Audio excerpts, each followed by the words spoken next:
Hello, everyone. It's Dr. Manjiri Nadkarni, and I'm back live again. So, today we are talking about the gut brain axis, how to stabilize your mood by fixing your gut. I'm your host for the Wellness Wednesdays, Dr. Manjiri Nadkarni. I'm an Ayurvedic doctor, registered holistic nutritionist, and I try to give you information from both sides. Today, we're going to talk about three things. We're going to talk about the intricate relationship between gut and brain. We're going to talk about three different ways how imbalances in the gut can affect your brain and some practical strategies that will help you improve your gut health and stabilize your mood, right? So let's get started. So let's start with the number one, like how is your um, gut connected to your brain, right? So when we talk about the gut brain health or the gut brain axis, there is going to be a bidirectional relationship. What you are going to experience emotionally is going to affect your gut. At the same time, if your gut is not healthy, it's going to affect your mood as well, right? And your central nervous system is something that's comprised of the brain as well as the spinal cord, and it has lots of different neurons or cells, um, that are involved in different functions. At the same time, you have another brain called the gut brain or enteric nervous system, which is different than the central nervous system, and they have a lot of these neurons that are embedded in the lining of the digestive tract, right? Now this enteric nervous system can operate independently of the CNS. It's often called as the second brain. And then you have trillions and trillions of microorganisms in your gut, right? Who will play a huge role in digestion, nutrient absorption, immune function. So, the gut brain axis is going to allow the communication between the central nervous system, your brain, spinal cord, your enteric nervous system, as well as the gut microbiota. And it can influence different aspects of your health, whether it's your digestion, whether it's your immune system, whether it's your cognitive health, whether it's your mental health. So this is important to understand. And if you look at it from an Ayurvedic perspective, you have to understand that these are a part, like whether we are talking about the gut or we are talking about the central nervous system, it's a part of what you would talk as vata dosh in Ayurveda. So vat, we talk about vayu tantra yantra dhara. So the this vata dosh is going to hold the realms of your entire body. And whether you're looking at the prana vayu, which has the functions like cognitive functions, higher functions it's responsible for, or the apan vayu, which is situated in the gut, and they're both going to impact each other, right? So all the five types of vata, the panchavayus, are going to be intricately linked together. They are subtypes of the same vata dosh, and they're always going to influence each other. So your mood, if you are in a really poor mood, you're not going to digest well. If you're not paying attention, you're not going to digest well. If you have a lot of anxiety, if you have a lot of emotional stress going on, the brain is not going to signal your body to secrete any digestive enzymes. It's going to be stuck in those thoughts, right? And this is how your digestion is going to be impacted.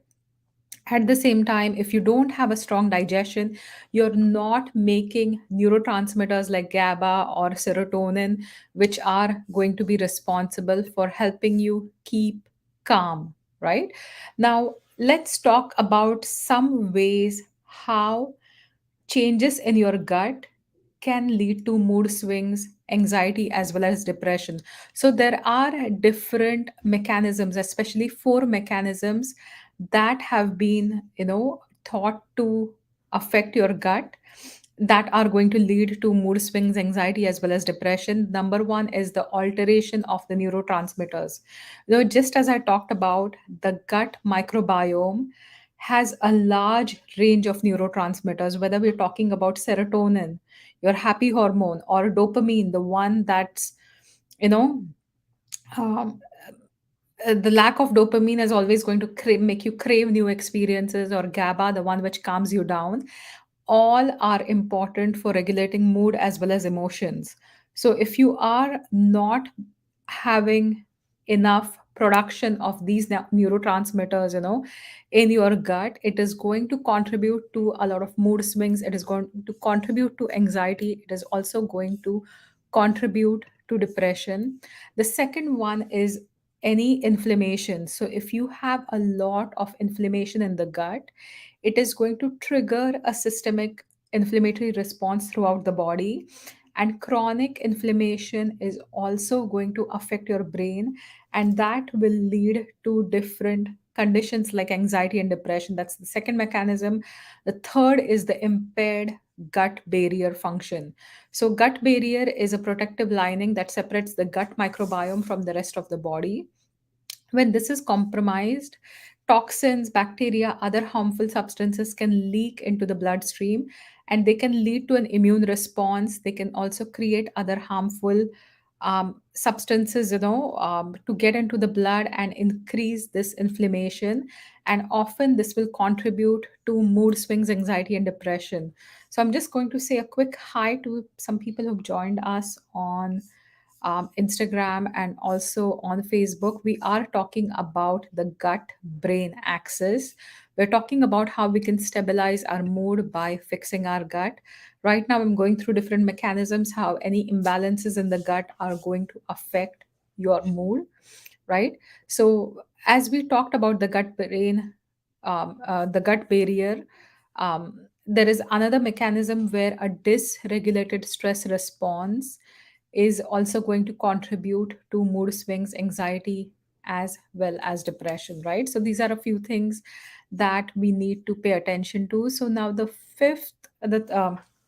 third thing that I will be talking about is practical tips on how to improve your gut health to stabilize the mood. Now, the number one thing you can do for your gut health is really pay attention to what you're eating, when you're eating, and how you're eating, right?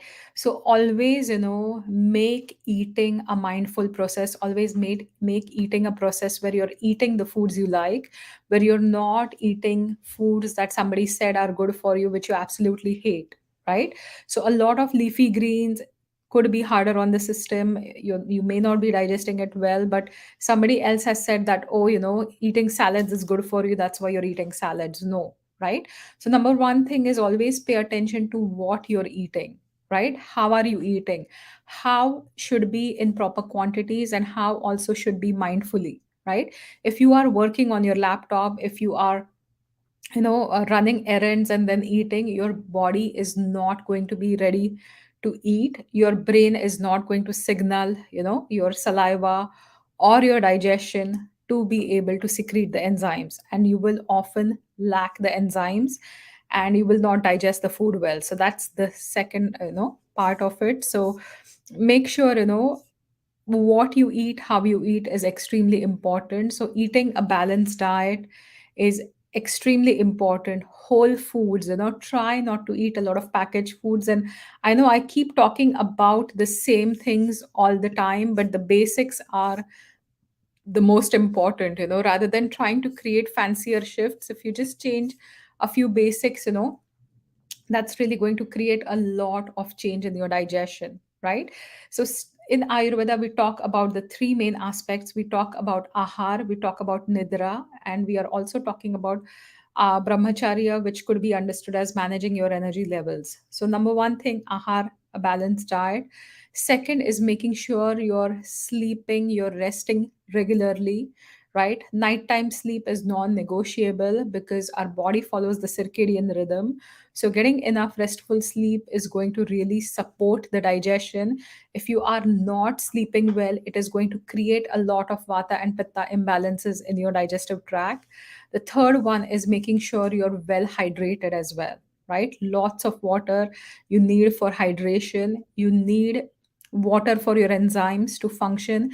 You also need water to move things about in your body. For the digestion processes to kick in, you're going to need water.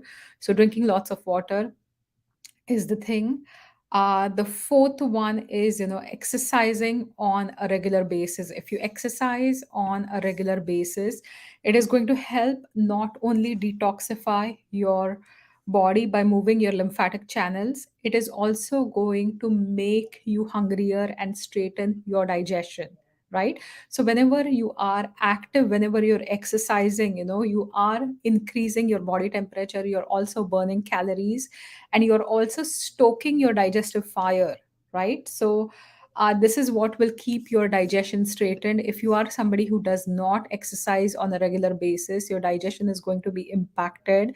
And this is also we see with people who are having sedentary jobs, right? So if you have a sedentary job, the simplest thing you can do is just go for a walk, and that is going to be really important. Now, supporting with fermented foods, probiotics is really important. Certain things like sauerkraut is a good thing. Any fermented pickles are going to be good as well. Eating them in smaller quantities, definitely on a regular basis, will support.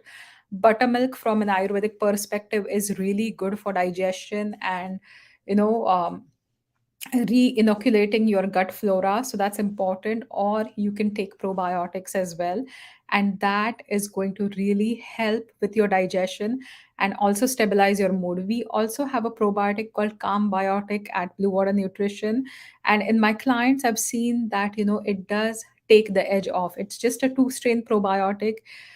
It doesn't have a huge number, but it is so fantastic when it comes to stabilizing your mood and really helping take that stress off or the edge off, right? So focus on simple things. You don't have to do anything very complicated to be able to stabilize your mood if you are going through gut related issues, right? So simple foods, try not to fall into those fad diets.